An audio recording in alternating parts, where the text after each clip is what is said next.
We traded textbooks and homework for plane tickets and road trips. A lot of people don't understand how or why we do it, and that's okay.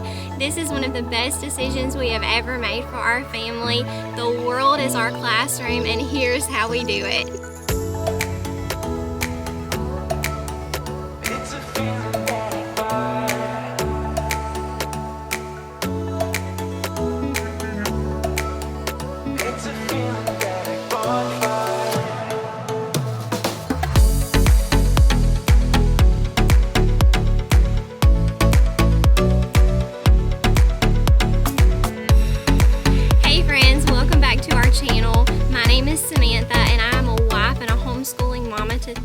Babies. We love to homeschool, we love to travel school, which begs the question, kids were in school last week, the week before Thanksgiving, but ours weren't.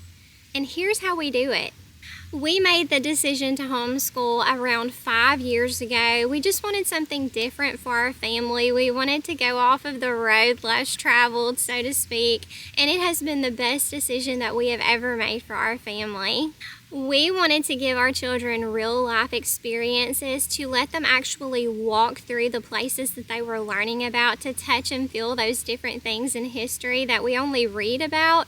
We wanted to cultivate those relationships with our children that would last a lifetime, to give them a biblical worldview and to spark their curiosity, which doesn't happen in a classroom for 8 hours a day. We wanted something different, and so travel school began. So what is travel school, or world schooling as some people call it? Well, it's exactly that. It's traveling the world and learning as you go. Now this can be in the way of a formal education where you bring all your books along and you do your language arts and your math and your science as you're traveling. Or it's to take those trips throughout the year and to travel and learn about the places that you're going to. Or you could do a little bit of both. So essentially it's blending travel and education at the same time. For our family, we prefer exploration and adventure over being confined to a classroom all day long. And here are some of the things that we have done. We have been to Maui and went to the summit of Haleakala twice. We have toured Abraham Lincoln's birthplace in Kentucky. We have stood between the twin spires at Churchill Downs.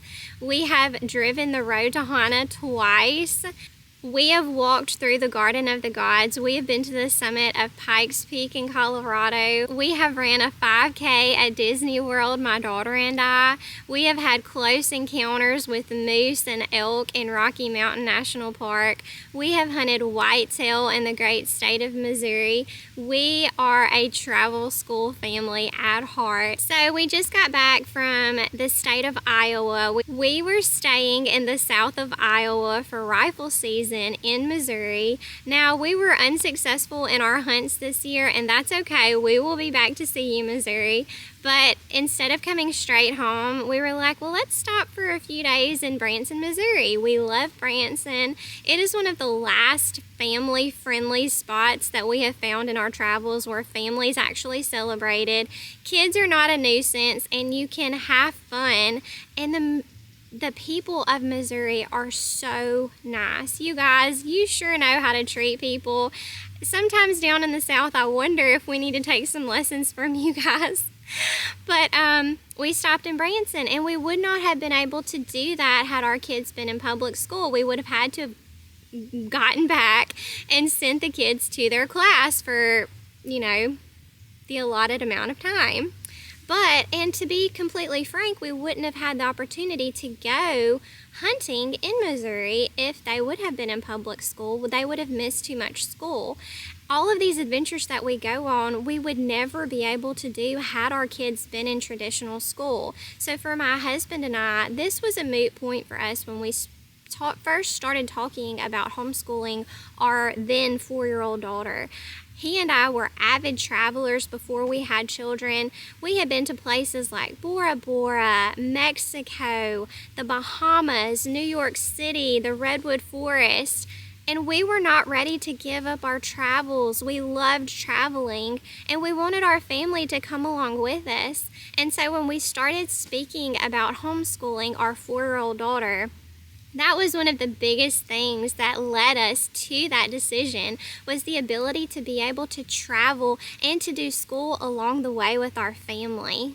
So in Branson, we love to visit places like Silver Dollar City, which is our favorite. We love the food. We love the roller coasters. You guys do the best there. We love to go to Johnny Morris's Top of the Rock, and our favorite is Dogwood Canyon. If you have never been to any of these spots before, if you've been to Branson, I would highly recommend doing any of these 3 things. They are so fun and fantastic for your family. We love riding bicycles down in Dogwood Canyon, and their restaurant there is top notch.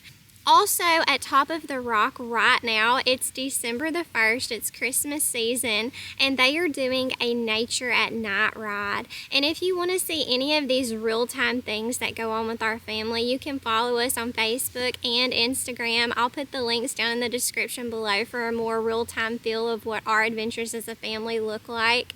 I know these videos for YouTube can get a little pushed back, a little ways back. Make sure to follow us over there for a more real-time feel of what our family actually does. So my husband and I knew that we had a decision to make, and we had to make that decision fast because pre-K registration was coming up quickly for our then 4-year-old daughter. I knew that I was not ready to let her go. I was not ready to let her go to that classroom for all day long, and I would no longer be the greatest influence in her life. I would be giving up that role to someone else, and I was not prepared for that. I was not ready for that, and I knew that something was not sitting right in my spirit to allow her to do that. So I approached my husband about homeschooling. He was completely on board, and travel school is one of the main reasons why. We only have one life to live in this beautiful world, and discontinuing our travels just because we were having children, it really didn't seem like a good enough reason to stop. So we packed them up and said, for better or worse, here we go. Now, I'm not going to sit here and say that it's all roses and rainbows when it comes to traveling with children, because it is not. And I will never sit here and lie to you and tell you that it's not a challenge, because it is. But if you go in with an attitude of, I know that a meltdown is going to happen at some point. Like, I know my 2-year-old needs a nap. If she does not get a nap, she is going to be horrible at the end of the afternoon. If my 5-year-old does not eat at a certain time, or if he doesn't get enough sleep, he is going to be mad the rest of the day. So you have to really think about those things and prepare based off what trip you're going on what can you do to facilitate the needs of your children. And it's different for every trip. It's different for me for every trip. And it mainly depends on if you're driving or if you're flying, if you're going to the beach, if you're going to the mountains, what are you doing? And that's different for every trip. So you have to prepare for what your children are going to need based off your transportation and the destination of your trip. The second thing that you have to have is perspective. You have to have a good mindset going into the day. Ooh, if I wake up in a bad mood and I'm not prepared for what is about to happen, the whole family falls apart, like literally. Mamas, we have to wake up in the best, most prepared mood that we possibly can for the hard days ahead of us. And I'm mainly meaning those travel days. Those travel days, whew, they can take a toll on you, your children, your husband, anybody around you sometimes. So going in with the right perspective of, I know there's going to be hard moments in my day today. I'm prepared for that, and when that happens, because it will happen, it doesn't matter where you're at. Those hard moments are going to happen wherever. If you're traveling, if you're at the store, if you're at home, if you're at church, it's going to happen. It doesn't matter where you're at. So why not travel? But if you go in with the mindset, with the perspective that this is going to happen today, and based off how I handle this situation is going to determine how the rest of my trip goes. So having the right mindset is imperative when you're traveling with small children. Now, it can get very overwhelming when you are trying to travel and do school at the same time. A lot of people do not have this situation. A lot of people who send their kids to traditional school, they just pack up for their vacation and they're like, let's roll out. But for us homeschool moms who try to do both, it tends to get a little overwhelming at times. I know it does for me. So when I'm packing up for everybody, I'm packing clothes, I'm packing toiletries, I'm packing snacks, I'm packing entertainment for our children, whether that be for the road or for the plane, because that can be two different things. I'm packing up everything that I need. If we're going skiing, I have to pack up all of the winter clothes, the ski gear. If we're going to the beach, I have to do the toys, the swimsuits, the sunscreen. It just depends. But then, on top of all of that, I have to pack what books I'm going to bring. Now, a lot of people who travel school, they will do the online thing. They are going to do online school so that they can just pack up their iPad, pack up their laptop, throw it in their backpack, and let's go. And that's all they need. And this sounds so wonderful, but I have not embraced the online school thing. I'm much more of a pen and paper type of a girl. And so we have all the books. So, depending on the trip, depending on how much downtime we're going to have throughout our day determines what books I'm going to bring, because I can't bring everything.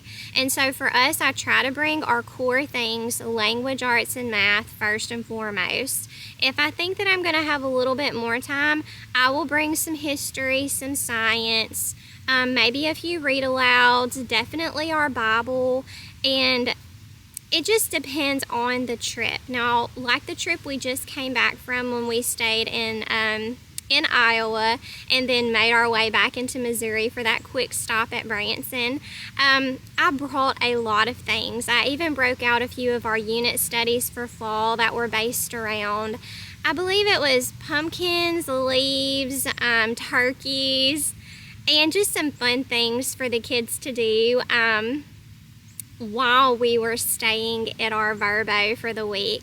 And the fall units, to break up the monotony of school every day, it really seemed to work for my 8-year-old and my 5-year-old. They really enjoy doing that. And so we really just focused on those things and reading aloud.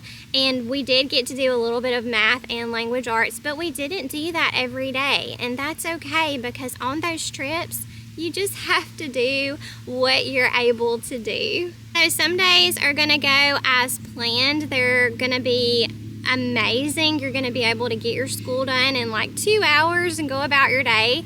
And then other days are going to be really hard and you're not going to get anything done. And that's okay, because you're traveling. You do what you can. I know one day on our trip, my daughter and her daddy, my husband, they spent the whole day in the woods hunting in the deer stand. Obviously, when she came home, I'm not going to make her do language arts and math and all of those things when her little brain is already so tired. But she is gaining those lifelong skills, those life skills that will stay with her the rest of her life. She is learning the skill and the art of hunting. She is learning how to make food for herself should she need to, and how to protect herself, and all of these other things that comes with the art of hunting. The delayed gratification that big deer is not going to walk out every time you go to the stand. In fact, you may hunt hard for 2-3 weeks and never see the one that you're looking for. And so she's definitely learning that this year. Last year, she had a great season. She killed 2 amazing bucks and a doe. It was her first year hunting. She fell in love with it. And this year it's turning out to be a little bit different. She's having to hunt a bit harder this year, and that's okay, because that's a lesson learned. So for her, she did not get to do as much school as we would have liked. Now for my 5-year-old, my kindergartner, the days that he did not want to go sit in the stand with his sister and his dad, he stayed with me. And so we were able to do our language arts. We were able to do our math. We were able to do our Bible time. And then we played Go Fish with some cards that had uppercase and lowercase letters. So we reviewed letters. And then we played charades. And my 2-year-old was along for the ride. She was right there with us, learning her letters and playing Go Fish with us. And we had a wonderful time at home, just us three, cuddling and snuggling, watching TV, reading books, and it was just what we needed. So do not think that your homeschool has to look like traditional school, because it does not. In fact, it's better if it doesn't. Our kids are learning in so many different ways. They are learning alongside us. They are making friends at every playground that we frequent. They are learning how to be thoughtful and empathetic with their friends. They are learning how to communicate and to be adaptable for the different things that happen in our trips, and they are very adaptable. They see our struggles in our travels if something doesn't go right and when mom and dad are not being adaptable, and they see how we deal with those situations, and sometimes it's not good. Sometimes we have to ask our children to forgive us with our attitudes and our reactions to different situations, and that's okay. As parents, we need to be able to go to our children and say, can you forgive me for what I just said? Or can you forgive me for that tone that I had with you? Don't be prideful, and don't think that your children don't need that to a certain extent, because they do. They need to see that it's okay for us as adults to ask for forgiveness, and we do that a lot in our home. So with our history, we were in Kentucky this past spring, and we went to several different Civil War sites where we actually walked through where the battles took place. My daughter was enraptured. She fell in love with all of the history surrounding the Civil War period. Abraham Lincoln was her favorite, and so that sparked her curiosity. And so when we got home, we checked out books on Abraham Lincoln, on the Civil War, because when your kids are intrigued about something and they're wanting to know more about that, that is when you can jump on that particular subject that they are so enraptured on, and just capitalize on all of the learning that you possibly can for that specific thing, because they are so interested in it. And so that's what we did when we got back from our Kentucky trip. So please do not ever think that your homeschool or your travel school has to look like traditional school, because it does not. And I'm going to give you one example that I see where we are from. In our state, we live in the state of Louisiana. Our state ranks 46th in the nation for education. Now, I just recently learned that we kind of bumped ourselves up a little bit. We're now 40th. That's a little bit better, okay?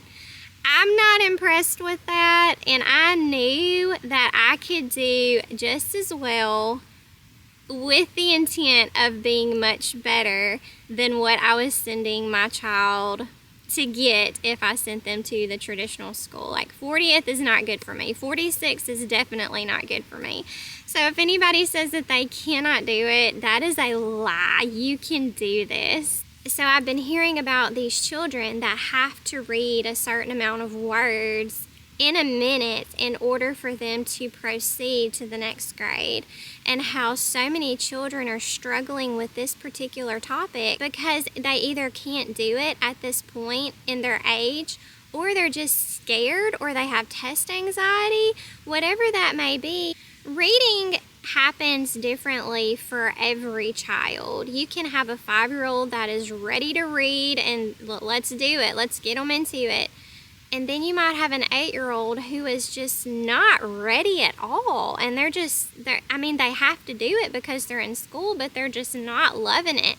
And so they're pushed to do it, and they're told if you don't do this many words in a minute, you're not going to move up grades with your friends. And so for their whole life, they're going to associate negativity and failure with reading, and being told that it's something that they're not good at. So why would they enjoy it?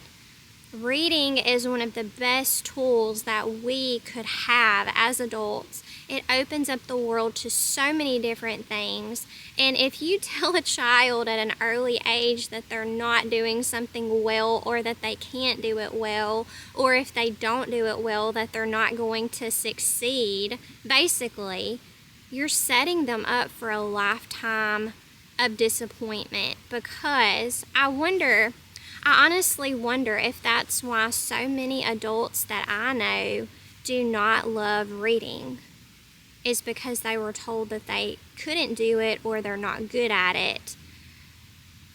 Reading should be fun, and it should be at your own pace. And some people are going to read faster than others, just like some people can run faster than others, or build something faster than others, or be a better cook than others.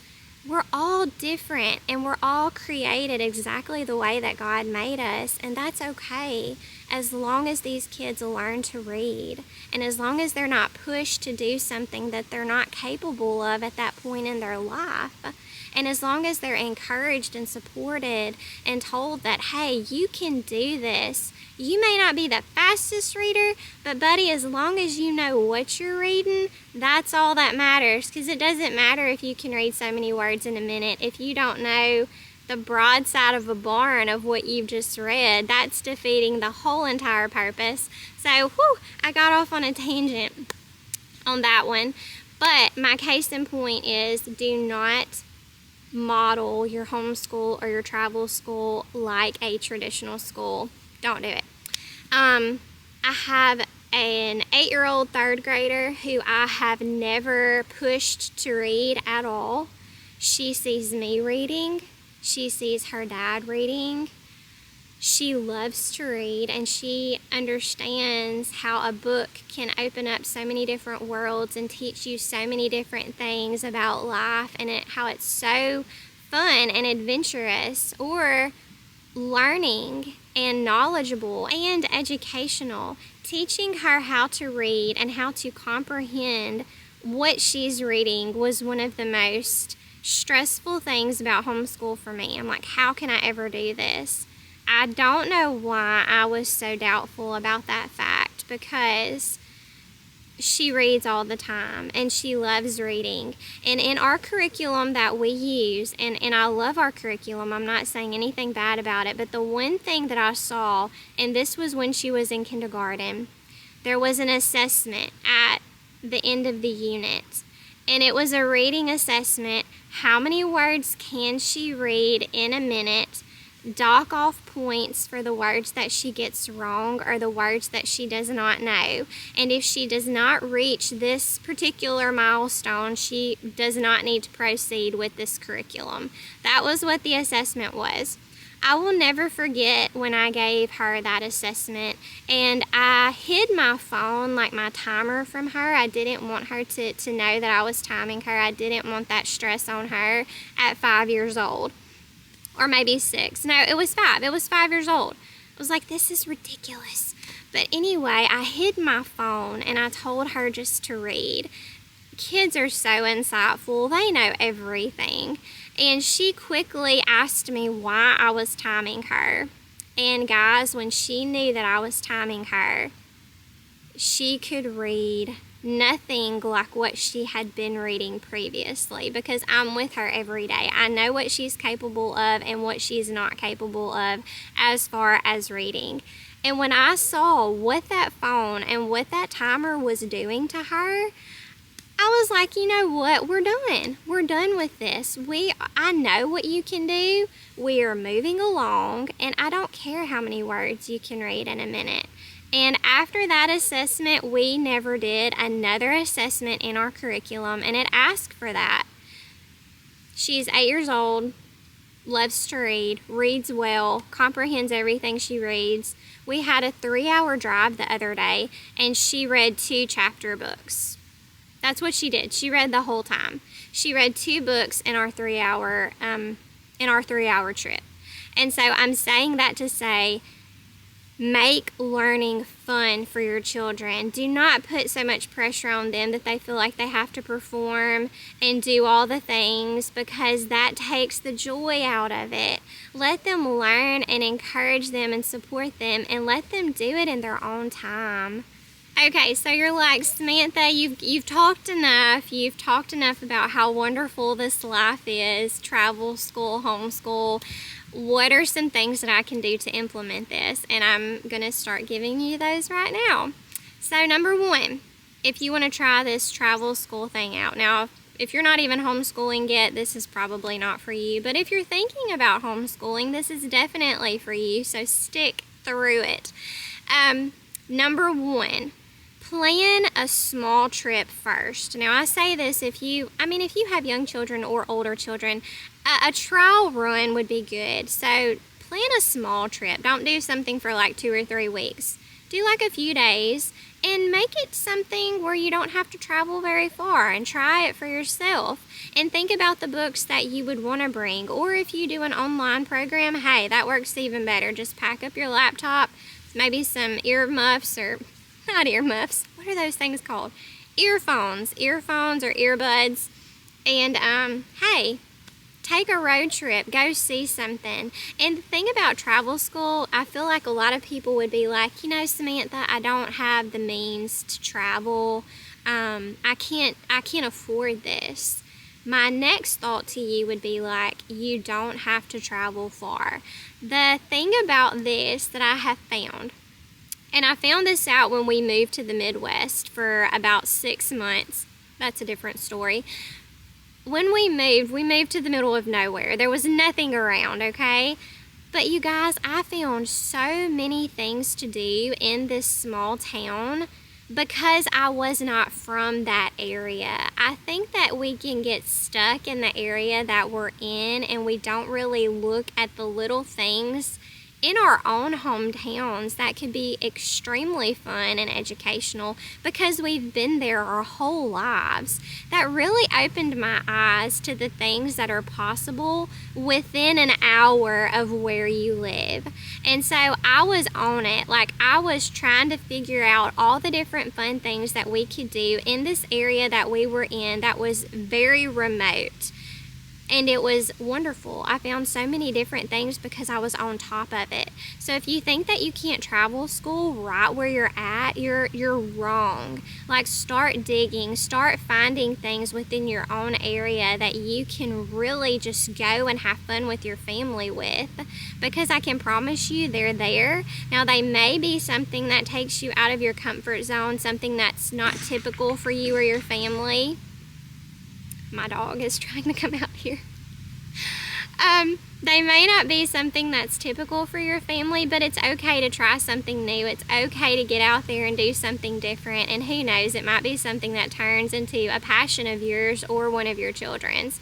So first tip, start small, get out there, try it out, and do it. Okay, tip number 2, make a list. As you are leading up into your trip, make a list of everything that you are going to need, because I can promise you from experience you will forget something. And it's okay if you forget something. I have slowly learned to embrace that I'm not going to remember everything. I'm just not.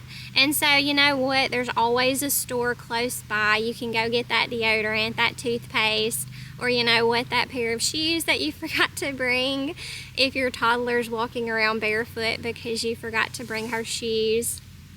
Yeah, that was me. Or underwear. You know, the last time we left, my son had 2 pair of underwear.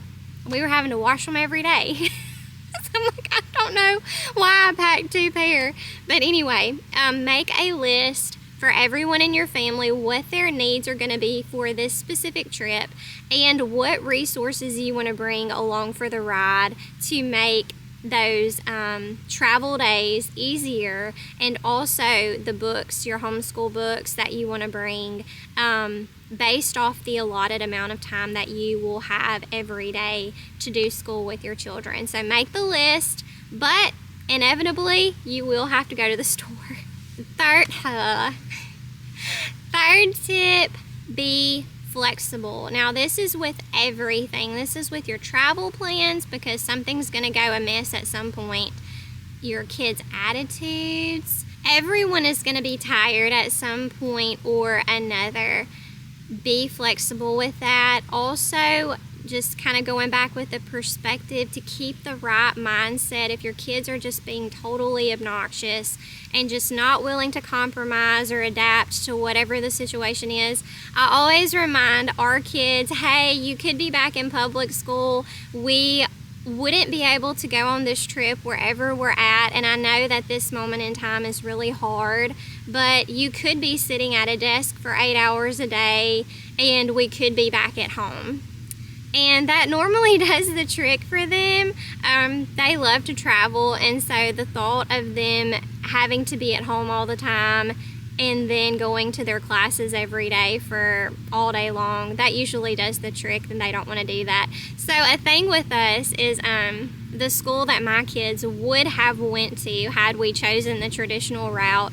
It's literally about 10 minutes away, if that, and it's on the main road to where we normally have to travel when we're going out of town. And so one of the things that we do is we're like, oh, look, wave, we're not at school today. We're doing our own school, and those poor children, they're sitting there all day long, but we're going to adventure, and so it really kind of makes them happy that they're doing something different than what everyone else is doing. Number 4 tip to travel school: if school does not happen one day, it is not the end of the world. Do not beat yourself up about it. Don't think that your kids aren't learning, because they are. They are learning right alongside of you, but they're learning something different than what may be taught in traditional school, and they're learning it by being out and about in the world around you. Don't overthink it. Start again the next day. His mercies are new every morning. Tomorrow is a new day, and don't think that just because you did not do school with your children that it's the end of the world, because it's not. Number 5 tip for travel school: involve your children. This is a great time to ask them what they want to learn about, what they're interested in, and you might could even plan a trip based around what they want to learn about. Just like I spoke about earlier with being in Kentucky and seeing those Civil War battle sites, this really intrigued my 8-year-old and sparked a passion in her about the Civil War. And so this is something that you need to involve your children with, and ask them what is something that they are interested in learning about, and you might be surprised at what their answer is. Number 6 travel tip, and I spoke about this previously about these families that do online school, that all they have to do is pack up their laptop and they're off. Use online resources when you're traveling. Scour YouTube for whatever destination you are traveling to see what is around your area that you're going to. You might be surprised about what you find. We have found some rare gems at the places that we have traveled to. So look up YouTube, go to your local library, and check out books related to where you're going and what you're going to be learning about, and read them before you leave, or take them along on your trip with them and read them on the plane, in your vehicle, on the train, however you're traveling, subway, I don't know. I'm not a city person. I don't know. Taxi, Uber, Lyft, whatever. You can use these resources as you travel, before you travel, or when you get to your destination. It doesn't matter, and you can learn before, during, or after you get there. It doesn't matter. My last tip for the day is travel school is not for everybody. I get that. Some people would rather care less about travel schooling their children or homeschooling. But if it is for you, I would encourage you to try it, because this lifestyle has opened up so many doors for us. We literally are giving our children a world-class education, because they are getting to see so many things that my husband and I never got to see as children. And honestly, we're learning right alongside our children. So if you're feeling stuck in your present state and your family just isn't thriving, and you have been feeling this call to homeschool or to pull your children from traditional school to try something different for your family. I would encourage you to do that. I'm here for any questions or comments, anything that you might need. I'm here to encourage you. I'm here to tell you that it's possible. I'm here to tell you that it's worth doing. Even though it's hard, it's a beautiful hard, if that makes any sense. It's honestly the best. Just really think on that if this is the right thing for your family. It's been wonderful for us, and I pray that it would be a wonderful change for you. And if you are a current travel schooler, yay! Good luck on your travels this year. Drop any of your questions or comments that you have down below. I'm here to talk and to encourage and to support you in any way possible.